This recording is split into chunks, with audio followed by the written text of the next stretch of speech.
Hello दोस्तों, welcome to ASC shorthand. आज की इस वीडियो में हम दिनांक 15 जुलाई 2023 के दैनिक जागरण के संपादकीय का डिक्टेशन लेंगे, जिसका शीर्षक है गर्व का एक और क्षण। इस डिक्टेशन को हम 2 स्पीड में लेंगे, 80 वर्ड पर मिनट और 100 वर्ड पर मिनट। 80 की स्पीड में आपका डिक्टेशन चालू होगा 5 सेकंड के बाद। तब तक के लिए आप रेडी रहिए।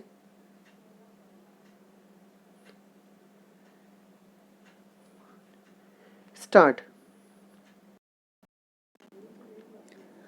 चंद्रयान-3 का सफलतापूर्वक प्रक्षेपण भारतीय अंतरिक्ष अनुसंधान संगठन यानी इसरो और उसके विज्ञानियों के साथ साथ देशवासियों के लिए गर्व का एक और अविस्मरणीय क्षण है।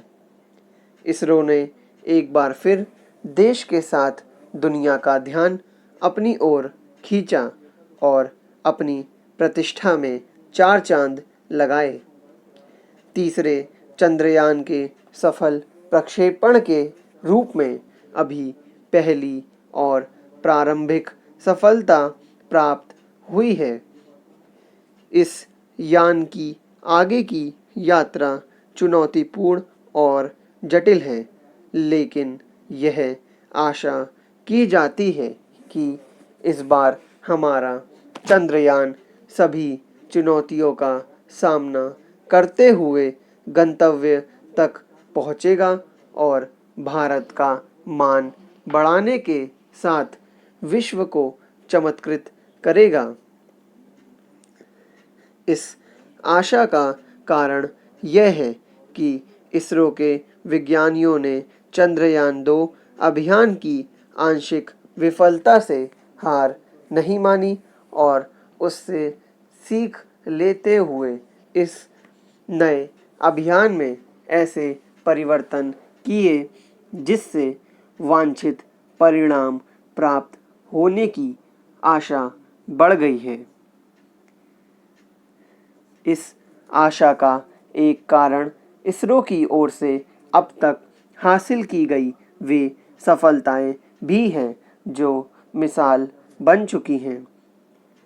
चंद्रयान-3 को चंद्रमा की सतह पर पहुंचने में करीब 40-45 दिन लगेंगे। स्पष्ट है कि उस क्षण की प्रतीक्षा भारत के साथ विश्व भर को है, क्योंकि यदि हमारे इस यान का लैंडर चंद्रमा के दक्षिणी छोर पर सफलतापूर्वक उतर जाता है तो यह उपलब्धि हासिल करने वाला भारत संसार का पहला देश होगा। अभी तक किसी भी देश का चंद्रयान चंद्रमा के उस दक्षिणी छोर पर नहीं पहुंच सका है जहां अंधेरा रहता है और जहां के रहस्य अबुझ हैं। माना जाता है कि वहां बर्फ के भंडार के साथ खनिज भी है। चांद के दक्षिणी छोर पर चंद्रयान-3 के पहुंचने से न केवल चंद्रमा के बारे में अनेक नई जानकारियां मिलेंगी, बल्कि अंतरिक्ष अभियानों को कई अधिक सुविधाजनक तरीके से संचालित करने में मदद भी मिलेगी। अब जब इसरो ने चंद्रयान-3 के सफल प्रक्षेपण के साथ सफलता की नई गाथा लिख दी है, तब फिर यह देखा जाना चाहिए कि जैसी उत्कृष्टता यह संस्था हासिल कर रही है और दुनिया में अपनी ख्याति बढ़ा रही है, वैसी ही सफलताएं हमारी अन्य संस्थाएं क्यों नहीं प्राप्त कर पा रही हैं। भारत की कोशिश यह होनी चाहिए कि सफलता के जैसे झंडे अंतरिक्ष विज्ञान के क्षेत्र में इसरो ने गाड़े हैं, वैसे ही अन्य संस्थाएं भी अपने अपने क्षेत्र में अपनी श्रेष्ठता सिद्ध करके दिखाएं। देश की चहुमुखी और तेज प्रगति के लिए यह अनिवार्य है कि जो भी संस्थान इंजीनियरिंग, मशीनरी, तकनीक के विभिन्न पहलुओं के साथ उद्योग आदि क्षेत्र में काम कर रहे हैं, उनके लिए इसरो प्रेरणा स्रोत बने। वास्तव में इस पर गंभीरता से विचार करने का समय आ गया है कि अपनी दक्षता और कुशलता से अपने काम में जैसी सफलता इसरो हासिल कर रहा है, वैसी ही रक्षा उपकरणों समेत अन्य तमाम उपकरण बनाने, विकसित करने वाली संस्थाएं क्यों नहीं अर्जित कर पा रही हैं। स्टॉप।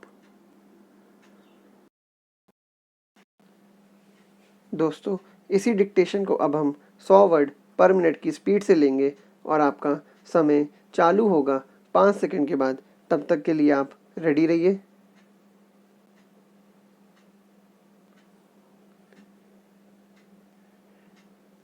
स्टार्ट। चंद्रयान-3 का सफलतापूर्वक प्रक्षेपण भारतीय अंतरिक्ष अनुसंधान संगठन यानी इसरो और उसके विज्ञानियों के साथ साथ देशवासियों के लिए गर्व का एक और अविस्मरणीय क्षण है। इसरो ने एक बार फिर देश के साथ दुनिया का ध्यान अपनी ओर खींचा और अपनी प्रतिष्ठा में 4 चांद लगाए। तीसरे चंद्रयान के सफल प्रक्षेपण के रूप में अभी पहली और प्रारंभिक सफलता प्राप्त हुई है। इस यान की आगे की यात्रा चुनौतीपूर्ण और जटिल है, लेकिन यह आशा की जाती है कि इस बार हमारा चंद्रयान सभी चुनौतियों का सामना करते हुए गंतव्य तक पहुंचेगा और भारत का मान बढ़ाने के साथ विश्व को चमत्कृत करेगा। इस आशा का कारण यह है कि इसरो के विज्ञानियों ने चंद्रयान-2 अभियान की आंशिक विफलता से हार नहीं मानी और उससे सीख लेते हुए इस नए अभियान में ऐसे परिवर्तन किए जिससे वांछित परिणाम प्राप्त होने की आशा बढ़ गई है। इस आशा का एक कारण इसरो की ओर से अब तक हासिल की गई वे सफलताएं भी हैं जो मिसाल बन चुकी हैं। चंद्रयान-3 को चंद्रमा की सतह पर पहुंचने में करीब 40-45 दिन लगेंगे। स्पष्ट है कि उस क्षण की प्रतीक्षा भारत के साथ विश्व भर को है, क्योंकि यदि हमारे इस यान का लैंडर चंद्रमा के दक्षिणी छोर पर सफलतापूर्वक उतर जाता है, तो यह उपलब्धि हासिल करने वाला भारत संसार का पहला देश होगा। अभी तक किसी भी देश का चंद्रयान चंद्रमा के उस दक्षिणी छोर पर नहीं पहुंच सका है जहां अंधेरा रहता है और जहां के रहस्य अबूझ हैं। माना जाता है कि वहां बर्फ के भंडार के साथ खनिज भी है। चांद के दक्षिणी छोर पर चंद्रयान-3 के पहुंचने से न केवल चंद्रमा के बारे में अनेक नई जानकारियां मिलेंगी, बल्कि अंतरिक्ष अभियानों को कई अधिक सुविधाजनक तरीके से संचालित करने में मदद भी मिलेगी। अब जब इसरो ने चंद्रयान-3 के सफल प्रक्षेपण के साथ सफलता की नई गाथा लिख दी है, तब फिर यह देखा जाना चाहिए कि जैसी उत्कृष्टता यह संस्था हासिल कर रही है और दुनिया में अपनी ख्याति बढ़ा रही है, वैसी ही सफलताएं हमारी अन्य संस्थाएं क्यों नहीं प्राप्त कर पा रही हैं। भारत की कोशिश यह होनी चाहिए कि सफलता के जैसे झंडे अंतरिक्ष विज्ञान के क्षेत्र में इसरो ने गाड़े हैं, वैसे ही अन्य संस्थाएं भी अपने अपने क्षेत्र में अपनी श्रेष्ठता सिद्ध करके दिखाएं। देश की चहुमुखी और तेज प्रगति के लिए यह अनिवार्य है कि जो भी संस्थान इंजीनियरिंग, मशीनरी, तकनीक के विभिन्न पहलुओं के साथ उद्योग आदि क्षेत्र में काम कर रहे हैं, उनके लिए इसरो प्रेरणा स्रोत बने। वास्तव में इस पर गंभीरता से विचार करने का समय आ गया है कि अपनी दक्षता और कुशलता से अपने काम में जैसी सफलता इसरो हासिल कर रहा है, वैसी ही रक्षा उपकरणों समेत अन्य तमाम उपकरण बनाने, विकसित करने वाली संस्थाएं क्यों नहीं अर्जित कर पा रही हैं। स्टॉप।